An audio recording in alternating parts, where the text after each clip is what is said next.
नमस्कार दोस्तों, स्वागत है आपका आपके अपने सहज शिक्षा नीति में। दोस्तों, अब आप एक बार और देख सकते हैं कि कुछ मैं और डाटा लेके आया हूँ जो कि आप लोगों को अभी सर्कुलेट भी हो रहा है और मैंने पहले कैलकुलेट कर लिया था और अभी सर्कुलेट आ गया हो गया है, तो मैं उस पर अच्छे से अब श्योर हो गया हूँ कि वो डाटा जो मेरा था वो एकदम सही है। जब आप कुल देखेंगे दोस्तों, तो बिहार से बाहरी जो स्टूडेंट्स हैं वो आपको 300 मुझे 325 कैंडिडेट बिहार के बाहर के मिल रहे हैं, जिनको कि आपको UR 60% में मिलना चाहिए था। ठीक है दोस्तों, UR 60% में 1036 सीट्स है। तो ये मैं उन लोगों के लिए बता रहा हूँ जो कि कमेंट सेक्शन में ट्रोल करते रहते हैं कि नहीं आपका डाटा गलत रहता है, ये वो। तो डाटा मैं कुछ लेके आया हूँ जिसमें आपको मिलेंगे दोस्तों, हरियाणा के जब आप देखेंगे तो हरियाणा के आपको मिलेंगे 3 कैंडिडेट, हिमाचल प्रदेश के आपको मिलेंगे 1, जम्मू एंड कश्मीर के 3 मिलेंगे, झारखंड के 69 मिलेंगे, MP के आपको 12 मिलेंगे, महाराष्ट्र के आपको 2 मिलेंगे, राजस्थान के 1 मिलेंगे, तमिलनाडु के 1 मिलेंगे। ये वहाँ के रेजिडेंशियल हैं दोस्तों। यूपी के 161, उत्तराखंड को यहाँ उत्तरांचल कर दिया गया है इसमें। ठीक है दोस्तों, तो वहाँ के 5 मिलेंगे और वेस्ट बंगाल के 23 और दिल्ली के 44, इतने कैंडिडेट आपको मिलेंगे। इनमें से आप अगर देखेंगे दोस्तों तो 229 अगर आप देखें तो महिलाओं का आरक्षण की अगर बात करें तो 350 सीट बनता है 35% आरक्षण का मतलब में। तो 350 अगर आप देखते हैं तो आपको 362 सीट टोटल मिलने चाहिए थे। जो UR 60% है उसमें 35 रिजर्वेशन के हिसाब से, उसमें से भी आपको 362 में से 229 सीट्स बिहार के बाहर के और महिलाओं के। आप सोच सकते हैं कि क्या महिलाएं जो भी इसमें घुसी वो बिहार के बाहर के ही रिजर्वेशन ले ली, बिहार के बाहर की महिलाएं ही रिजर्वेशन ले ली। ये अगर आप नहीं मानते हैं दोस्तों, कई कैंडिडेट होंगे तो हाँ ऐसा मतलब जो ट्रोल करने वाले हैं वो बोलेंगे भी कि नहीं ऐसा होता है कि बिहार के बाहर की लड़कियां हैं, वो उन्होंने फॉर्म भरा, उनका सिलेक्शन हो गया क्योंकि उनका परसेंट अच्छा आता है, ये वो बहुत कुछ बोल सकते हैं। तो उसके लिए मैंने एक और तरीका ढूंढ रखा है दोस्तों। उसका तरीका ये है कि अभी मैं आपको 2 कैंडिडेट्स का दिखाऊंगा। 2 कैंडिडेट्स को आपको, ये आप तो श्योर होंगे दोस्तों कि किसी भी दूसरे स्टेट में जाके आप वहाँ का आरक्षण का लेवल नहीं ले सकते।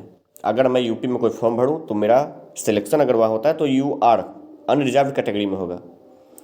लेकिन यहाँ क्या हुआ है वो मैं आपको अब दिखाना चाहता हूँ कि यहाँ कैसे आरक्षण की धज्जियाँ उड़ाई गई हैं। और आप बोल रहे हैं 60-40 नहीं होना चाहिए, आप बोल रहे हैं कि मैं अपने लिए कर रहा हूँ। भाई मेरी कैटेगरी कुछ भी हो, यहाँ तो अलग अलग कैटेगरी में भी धांधली हो चुकी है।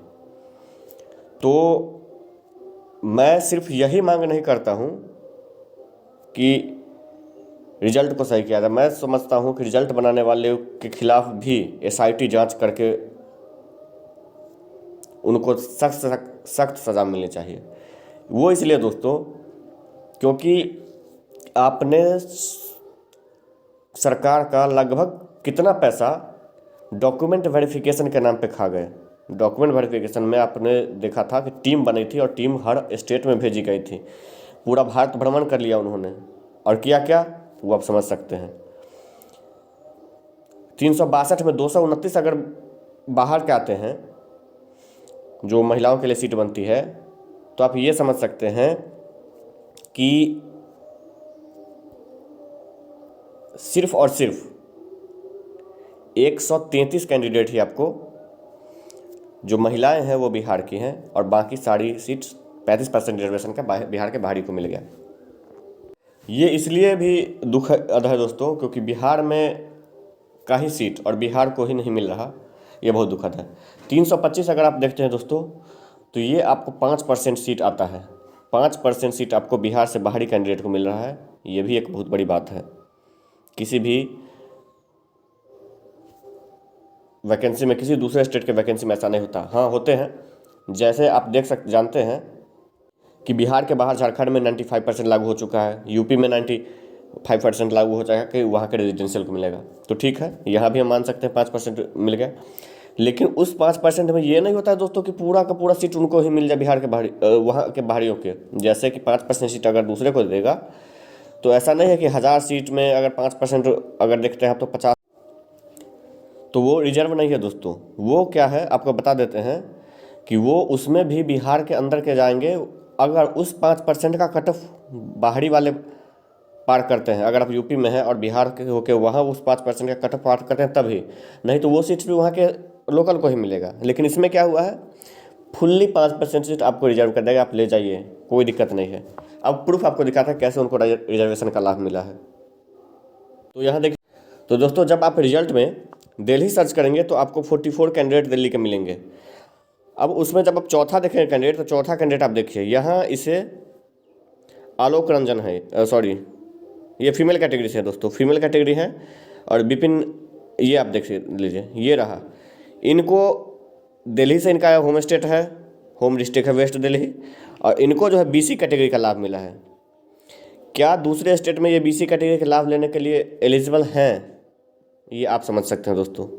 क्या ऐसा किसी भी वैकेंसी में होता है? इसके अलावा एक और मैं आपको दिखाता हूँ दोस्तों, क्योंकि दिखाना सबका है मुझे आपको। कैंडिडेट्स का भी मैं अभी दिखाऊंगा किस स्टेट से कितने कैंडिडेट हैं। ये कैंडिडेट दोस्तों झारखंड से है, 1985 का है, इनका डेट ऑफ बर्थ बताया जा रहा है। यहाँ देखिए दोस्तों, ये बोकारो ईबीसी, इनको ईबीसी का लाभ मिला है दोस्तों।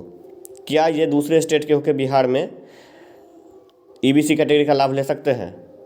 अगर ये बिहार गवर्नमेंट से पास आउट, चूँकि 85 है, तो मैं भी हो सकता है ये बिहार गवर्नमेंट, वो भी बिहार गवर्नमेंट के पास आउट नहीं होंगे दोस्तों, क्योंकि 85 और 15 2000 में बिहार से अलग हो गया, तो उसके बाद जो भी कैंडिडेट एडमिशन लिए होगा वो झारखंड में लिए होंगे, अगर उन्होंने गवर्नमेंट से किया हो, गवर्नमेंट से किया होगा तो उनको 50% का लाभ मिलेगा, ईबीसी का लाभ नहीं मिलेगा दोस्तों। यहाँ ईबीसी का लाभ है। तो मैं ऐसे ही नहीं बातें बोलता दोस्तों, फैक्ट के साथ बोलता हूँ, यहाँ हुई है। अब आप समझ सकते हैं, कई लोग ये भी बोलेंगे कि एक दो कैंडिडेट होता है, जैसे कि कल के मामले में था कि 300 से 400 है तो वो कोई बड़ी बात नहीं है। भाई मेरे 300-400 क्यों बड़ी बात नहीं है? यहाँ 2 कैंडिडेट है तो क्यों बड़ी बात नहीं है? और यहाँ रिजर्वेशन का लाभ दूसरे कैंडिडेट दूसरे स्टेट के कैंडिडेट इतना ज़्यादा ले जा रहे हैं, आपको शर्म आनी चाहिए कि मेरे स्टेट का दूसरे स्टेट के कैंडिडेट सीट ले जा रहे हैं और उनको भी आप बोल रहे हैं कि नहीं अच्छा है, अच्छा रिजल्ट, अच्छा रिजल्ट, अच्छा है क्योंकि आपका हो गया है। बाकी जो 3000 कैंडिडेट रोड पे घूम रहे हैं ना, उनसे पूछो कितना अच्छा रिजल्ट है। ऐसे ही नहीं बोल दिया जाता कि रिजल्ट अच्छा है। और कुछ तो अभी नए नए यूट्यूब खोल लिए हैं और चैनल खोल लिए हैं, वो भी करने लगे हैं, तो ठीक है भाई करो, लेकिन कुछ फैक्ट दो, फिर कुछ डाटा दो। चूँकि अपना रिजल्ट हो गया है तो नया यूट्यूब चैनल खोल देते हैं, और वो लोग तो लाइक करेंगे, जिनका सिलेक्शन हो गया वो अच्छा हमें फॉलो करेंगे। इसके लिए मैं कर रहा हूँ कि हाँ, मैं भी अपना यूट्यूब चैनल खोलता हूँ, वो मुझे फॉलो करेंगे ही, तो इसके लिए उनके प्रति अपना आभार जताता हूँ कि हाँ अच्छा रिजल्ट आया, अच्छा ये हो, अच्छा भाई ऐसा कुछ नहीं आया है, अच्छा कुछ भी नहीं आया है इसमें, सिर्फ सिलेक्शन की बात नहीं है दोस्तों, यहाँ कोई भी क्राइटेरिया फॉलो नहीं किया गया है।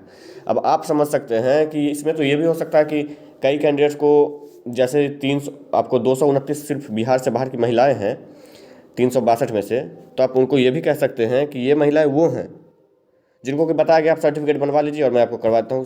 कट ऑफ इसका 60 के आसपास गया है, आप कहीं से भी सर्टिफिकेट ले आइए, इसमें हो जाएगा। तो इसलिए लड़कियों के नाम पे कट ऑफ कम जाएगा, लड़कों को तो एक्सपीरियंस दिखाना पड़ेगा, लड़के एक्सपीरियंस नहीं दिखा पाएंगे, तो लड़कियों को ही करवा लो। लड़कियों को मतलब काफ़ी कुछ जो है मैं क्लियर कर पा रहा हूँ, काफ़ी कुछ आप लोगों को क्लियर नहीं कर पा रहा हूँ, ये भी मैं समझ रहा हूँ, लेकिन जो गलत है वो गलत है। चलिए आपको मैंने दिल्ली और हरियाणा के दिल्ली और झारखंड के दिखा दिए, हरियाणा के कितने कैंडिडेट है वो भी आपको दिखाता हूँ। ये रहा दोस्तों, हरियाणा से रहे 3 कैंडिडेट। हरियाणा के बाद अगले स्टेट पे बढ़ते हैं, ज़्यादा स्टेट के नहीं है दोस्तों, कम ही है। जब आप जम्मू सर्च करेंगे दोस्तों, तो जम्मू में आपको मिलेगा 3 कैंडिडेट, यहाँ के भी हैं। अब आगे बढ़ते हैं दोस्तों, मध्य प्रदेश का सर्च देखते हैं। जब आप एमपी का देखेंगे दोस्तों, तो मध्य प्रदेश का 12 कैंडिडेट आपको वहाँ मिलेंगे, यहाँ आप देख सकते हैं। आगे दूसरे स्टेट का देखते हैं। कुल मिला के दोस्तों मैं यही कहना चाह रहा हूँ कि लगभग नहीं, 325 तो मेरा ये एक्यूरेट डाटा है, 325 कैंडिडेट हैं वो बिहार के बाहर के हैं, उसमें महिलाएं 229 हैं और बाकी के मेल्स हैं, जिनको कि आप कह सकते हैं कि 4-4, 5-5 साल का एक्सपीरियंस मिला होगा, तभी इन्होंने यूआर में सिलेक्शन लिया है। कुछ को कैटेगरी का लाभ भी अलग अलग दिया गया है, कुछ को फीमेल कैटेगरी का लाभ दिया है, कुछ को बीसी का लाभ दिया है, कुछ को ईबीसी का लाभ दिया गया है। तो ऐसे ही नहीं बीसी ईबीसी में कट ऑफ बढ़ गया दोस्तों, बीसी ईबीसी के कट ऑफ बढ़ने का एक लॉजिक ये भी है कि सभी सीट दूसरे को बांट दो, दूसरे स्टेट वालों को बांट दो, प्राइवेट वालों को बांट दो, और फिर बिहार वालों को लात मार दो और बिहार के राजकीय पॉलिटेक्निक वालों को लात मार दो। तो ऐसे हुआ है दोस्तों, कोई इसमें इफ़ और बट की कहानी नहीं है। बाकी आगे भी जो मेरे पास प्रूफ आएंगे वो मैं आपको धीरे धीरे दिखाते चलूँगा। धन्यवाद। पिघला दे